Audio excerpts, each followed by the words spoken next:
Are you ready to have your website get found by the right people? Are you looking to rank at the top of Google so you get more traffic to your website?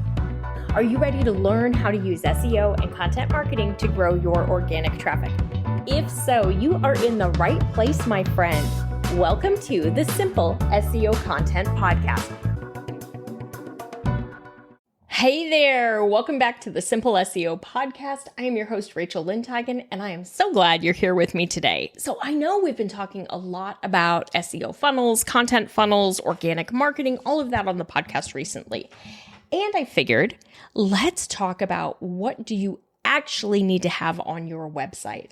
What content does your SEO-friendly website need? Because your website has to be SEO-friendly. You already know that. We're going to talk about that again in a minute, but SEO is just your connection point. It's the connection point between the content that you're creating and the audience that you're creating it for. That's all it is.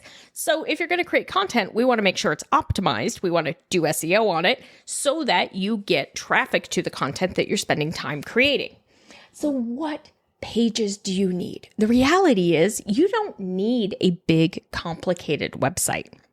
You need a homepage. That homepage should talk a bit about your business. What do you do? Who do you help? You're going to want to think about your ideal customer. You're going to hopefully want to have an opt-in for your email there or your freebie, whatever it is, and talk a little bit about your business, but focus more on your customer, their pain points. What are they looking for? What do they need? Then you're also going to have an about page, most of us. And generally speaking, your about page is going to be one of the higher traffic pages on your website. This is where you can focus on your business and why you've built this business and who you help and how you help them. And you can have some testimonials here. You can share some case studies or wins. Anything like that is applicable in your about section. You're going to need to have contact, because if you want people to be able to work with you, they need to be able to find you and find out where you are and be able to connect with you. Then you want to make sure you have products and services. It's very simple. Your product pages or your services pages. How does someone work with you? How do they buy from you? What do you offer? That's really all your website needs from a website standpoint. A homepage, a way to collect email addresses, a connection to your ideal customer, then an about page so they can learn about you, a contact page so they know how to get a hold of you, and then your product and service information. It really is that simple. You can have all of that on one page, which would not be my recommendation just from an SEO perspective. It's better to keep each of those on individual pages. You're going to then want to do SEO, meaning you're going to want to look for a keyword for each of those pages, and you're going to want to use that keyword in each place that Google is going to look. So things like your title tag, your meta description, your URL, your copy, your header tags. If you're not sure what these are, or you want the easy refresher, grab the Beginner's SEO Guide. It's on the freebies tab on my website, etchedmarketing.com/freebies. Get the Beginner's Guide. It's going to walk you through what these things are, what they look like. And then it also has a checklist that's going to help you understand what you need to have on each page. Now, really what your website needs, if you want to build with organic marketing, you want organic traffic, you want to rank high on Google, you want to be found on Google, your website needs a blog more than you need more content on your website. Because in many cases, the blog is where we're actually going to get the traffic from Google. So if you want to get found on Google, you want to rank high, you want to grow your business with organic traffic, you need to blog, and you need to blog on a regular basis, meaning ideally one post per week. And you need to keep your content really tied and very relevant to your particular niche. So what I generally recommend when you blog is that you choose 4 topic areas or 4 content pillars that are all tied to your business. So they could tie to your products and services, they could tie to your ideal customer, etc. But they all need to make sense and they all need to help lead to a conversion. You also want to have content at different points of the sales funnel so that you can nurture your leads and help answer their questions. You want to anticipate what questions they're going to have. And you want to have that information on your site as well. And you want to link from one post to another, really helping people find the information that they're looking for on your site. That's truly what you need. So you don't need a huge website. What you need is you need to be able to cast a wider net with your blog, because that's how you're going to have more chances to rank. Because you think about it, if your website's only 4 pages, you only have 4 chances to rank for keywords because you only have 4 pages.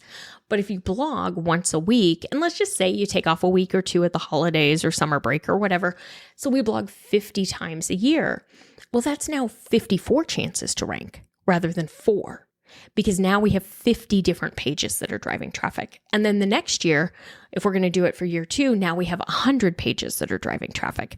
And then we have 150 pages that are driving traffic.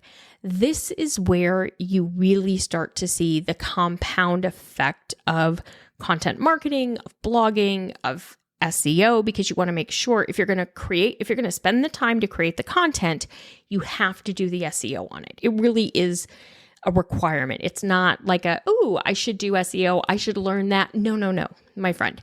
It's a requirement, because every page that you create, every blog post that you create, that you optimize, where you choose a keyword you can rank for and you do the SEO in the right way, is another chance for you to be found at the top of Google. It's another chance for you to drive organic traffic and to really grow your business.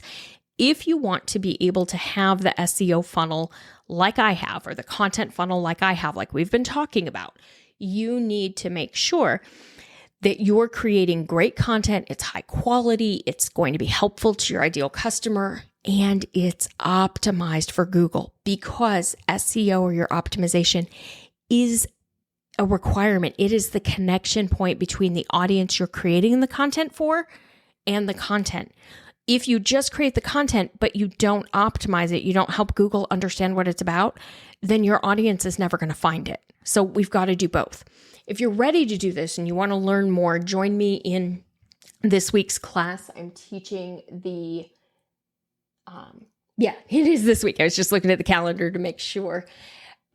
The social media breakup. So if you're curious, if you're tired of doing social media, you'd rather do something different that's going to require less editing, less time spent in the apps, no dancing, no lip syncing, and actually is going to work better. It's going to take less time and work better for you. Join me in that class, because I'm going to help you see if you're posting on multiple social channels. I'm going to show you how to figure out which one or ones are actually driving traffic, if any of them are. So often, the work that we put in social media does not translate to actual business for us, because of the fact of the way that the algorithms are designed. The social media apps and the social media algorithms are designed to keep people on their platforms, not to send them to you. But when we use Google, or we use the podcast and we do SEO, they're actually designed to send people to the website. So we get a much, much, much better return for our blogging or podcasting efforts. And then we drive people to the website. We drive them to the blog. We get them on our email list, and we're able to grow our business. And because our content is working for us, we're able to work fewer hours, but make more money. And that's what I want to teach you how to do. So if you're ready, you're like, yes, Rachel, I'm in. Go ahead and just sign up for Simple SEO Content. If you have a podcast, go ahead and enroll. It's brand new, the Simple Podcast SEO. It's a brand new course. Right now, it's the best price point you're ever going to see it at. Get into that one so that you can learn. And if you don't have a podcast yet, but you really want to build one, go ahead and take that class, because it's going to teach you exactly what you need to know. And then I've got a little bonus in there to show you like how I record it, what programs I use from a recording and hosting standpoint, so that you can get set up. But it's going to teach you what to name your podcast, like how to figure out how to name it, how to name your episodes, how often you should podcast, how long your episodes should be. It's going to cover all of that. And then it's going to also show you how to optimize everything you're doing so that you can increase your downloads. And I know it works, because I went from a podcast that was nowhere a year ago to a top 10% podcast and ranking consistently on the Apple top 200 marketing podcasts. So the top 200, I'm one of the top 200 marketing podcasts in the world most weeks. And that was not by accident, my friend. That was something I worked on, and that's what I can teach you how to do inside of Simple Podcast SEO. All right, that is it for this week. So what content does your website need to be if it's SEO friendly and you want to get organic traffic? You need to have 4 pages: home, about, your products or services, and your contact. What's more important? Your blog. Because my friend, your blog is where your website traffic is going to come from. Your blog is going to get more traffic and have more potential to rank and have more potential to really change things for your business than the 4 pages on your website ever will. It's just a numbers game. So, all right, I will see you back here next week. And I'm really excited because this was episode 99 of the Simple SEO podcast, which means next week is number 100. And I'm so excited that we're here. We're at 100 podcast episodes. It's amazing to me. And I got to figure out how I'm going to celebrate it. All right, I'll see you back here next week. Bye for now.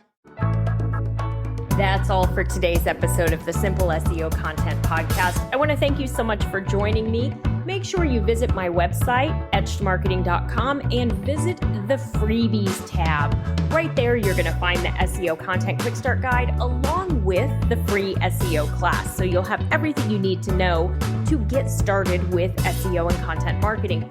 Then do me a favor, if you wouldn't mind, if you would do a rating and a review of this podcast on your favorite platform. That would really help spread the message, and I do greatly appreciate it.